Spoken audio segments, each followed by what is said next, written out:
그러나 그녀는 나타나지 않았습니다. 백윤식 씨 여자친구분이 기자회견을 하기로 했었는데 예정된 일 스케줄이 취소가 된 것 같습니다. 그래서 오늘 기자회견은 없습니다. 예약하신 거예요?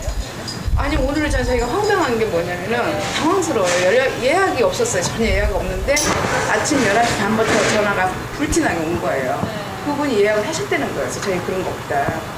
예약도 안 했는데 예약 취소하겠다 이렇게 된 거예요. 전화가 온 거예요 지금. 동생분이 저한테 전화를 해서 죄송하다고. 바깥에 기자분들 많이 계시죠. 그래서 그렇다니까 그분들한테 오늘 기자회견 취소됐다고 말씀 좀 전해달라고. 자신과 좀 친분이 있거나 이제 몇몇 통화를 했던 이런 기자들하고만 몇 명이 만나서 이제 좀 이 백윤식 씨와 관련된 이야기를 하려고 했는데 일이 좀 많이 커지면서 K 기자가 좀 부담이 많이 됐던 거 그래요. 그리고 이틀 뒤인 29일 K 기자는 한 매체를 통해 결별 소식과 함께 충격적인 내용을 밝혔습니다. 백윤식 씨에게 20년 된 여자 이모 씨가 있었습니다. 백윤식 씨는 헤어진 사이라고 했지만 저는 이모 씨와 직접 연락을 주고받으면서 큰 상처를 받았습니다. 알려진 것과 달리 백윤식 씨의 자녀들은 우리의 만남을 굉장히 반대했습니다. 가족이 한 집에 살고 있는데 거의 모든 지출을 백윤식 씨가 책임지고 있어 경제적 문제 때문에 반대한 것입니다. 자녀들과 이야기를 나누고 싶어 백윤식 씨의 집을 찾아갔지만 고성과 폭언이 오갔습니다. 건장한 두 아들이 나를 집 밖으로 내몰면서 몸싸움이 있었습니다. 이것은 폭력 행사이며 적절한 대응을 할 생각입니다.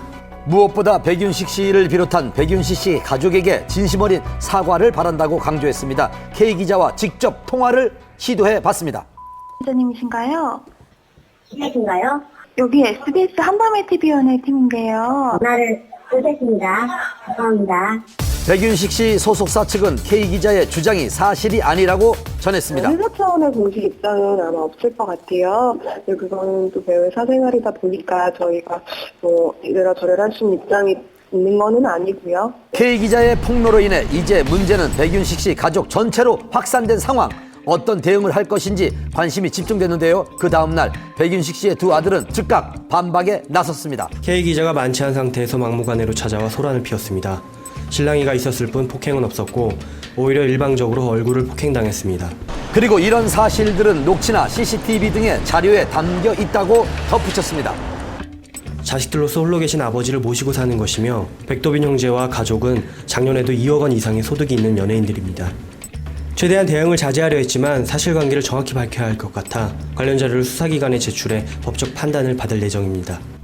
지난 13일 화제가 됐던 세기의 열애 소식. 하지만 그들의 관계는 급속도로 어긋나 결별에 이르렀고 급기야 2주 만에 폭로전 법적 대응 예고로 이어지게 됐습니다.